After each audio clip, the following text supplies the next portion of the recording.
또 하나 있어요. 계엄군이 국회 말고도 왜 중앙선거관리위원회로 갔을까?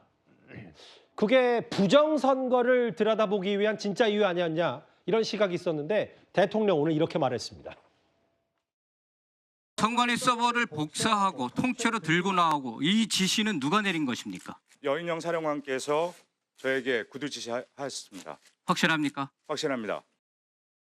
그동안 직접 차마 밝히지 못했던 더 심각한 일들이 많이 있습니다.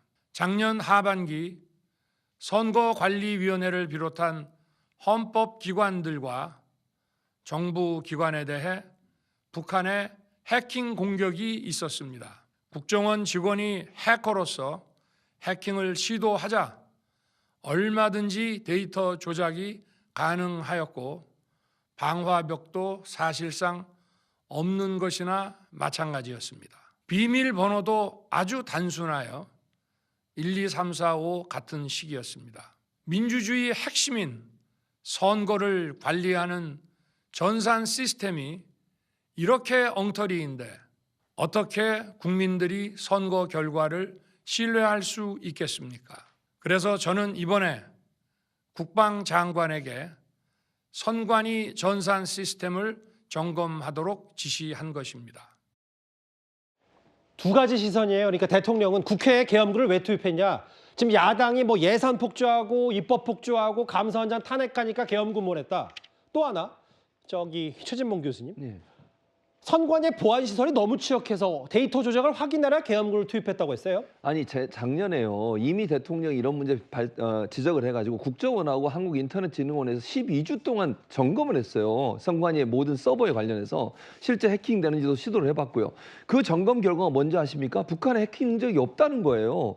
12주 동안 국정원과 한국인터넷진흥원에서 조사하고 분석 다 해봤는데 북한 해킹 흔적 없다는 거예요. 왜 대통령 혼자 저러는 겁니까? 아니 국정원하고 한국인터넷진흥원이 그럼 12주 동안 조사한 내용이 다 잘못된 내용입니까 그러면? 아니, 그 말이 안 되잖아요. 아니, 국가기관인 국정원이 직접 가서 실제 해봤는데, 조사해봤는데, 예. 북한의 해킹 흔적이 없다고 최종 발표를 했고요. 저기 뭐 해킹이 뚫렸다는 얘기를 하는데, 그 당시에 해킹 뚫리는 그 실험을 하는 과정에서 1차적으로 방어하는 방어를 일단 느슨하게 한 부분이 있었대요. 그래서 그런 부분이 발생할 수 있었다고 하지만, 실제로 모든 조사가 끝난 다음에 국정원이나 한국인터넷진흥원에서는 북한의 해킹 흔적은 없다고 결론을 내렸어요. 예. 그럼 그걸 믿어야죠. 아니, 전문가들이 얘기한 걸 왜 안 믿고 일부 극우 유튜버들이 얘기하는 그런 얘기 듣고 와서 저런 얘기를 하시는지 제가 이해를 못 하겠어요. 예. 아니, 그리고 지금 뭐 총선에 대해서만 얘기하잖아요. 지난번 총선 21대 총선 두 개 가지고 문제를 삼는데 본인이 당선되신 그럼 대통령 선거는요. 그리고 지방선거에서 국민의힘이 압승했잖아요. 그걸 왜 문제를 제기 안 하시는 거예요? 같은 선관위에서 한 거 아닙니까? 왜 총선 관련된 두 개만 문제를 삼는 거예요? 저는 이런 논리로 하는 것이 국민들에게 과연 도움이 될 거냐. 저는 대통령의 저런 논리가 선관위인 헌법기관에 들어가는 것 자체, 저렇게 계엄군이 들어가는 것 자체가 국헌문란이고요. 헌법을 위반하는 행동이에요. 자기 정당화를 위해서 저렇게 얘기하시는 거 도저히 납득이 안 되는 상황입니다. 선관위 전산 시스템을 점검하라고 보냈다고 하는데 지난번에 그 군 당국자 얘기는 다 통째로 뜯어와라 이런 증언도 있었기 때문에 중간 정리 좀 해볼게요. 그럼 아까 뭐 이현정 의원 말씀처럼 모르겠어요. 대통령이 닷새 만에 왜 이렇게 갑자기 입장이 180도 바뀌었는지 아니면 토요일 이렇게 입장이 바뀌었고 원래 이런 시각을 갖고 있는지 저도 잘 모르겠는데 법 얘기로 좀 마무리를 해보겠습니다. 이게 본인이 이제 현재 공을 넘겨주고 만약 탄핵이 됐을 때 법리 싸움에 이제 여러 명분을 쌓는 거다. 형법 제87조 내란입니다. 국헌을 문란하게 할 목적으로 폭동을 일으킨 자.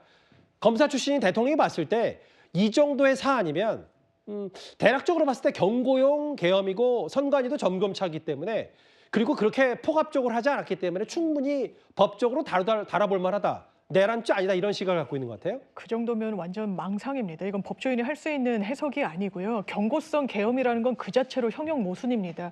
왜냐하면 계엄이란 건 전시에 준하는 국가 비상 상황에 발동하는 거예요. 오히려 윤석열 대통령이 국가 비상 상황을 지금 초래했습니다. 국헌문란 목적에 폭동이 내란죄의 구성 요건으로 되어 있습니다. 국헌문란 목적이라는 게 상당히 모호하죠. 형법이 구체적으로 이야기하고 있습니다. 헌법으로부터 권한을 부여받은 이런 국가 기관의 권능을 제한하는 행위라고 하고 있습니다.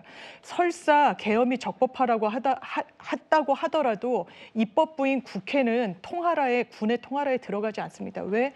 계엄 해제를 할 수 있는 유일한 헌법기관이기 때문입니다. 그리고 선관위는 독립적인 헌법기관입니다.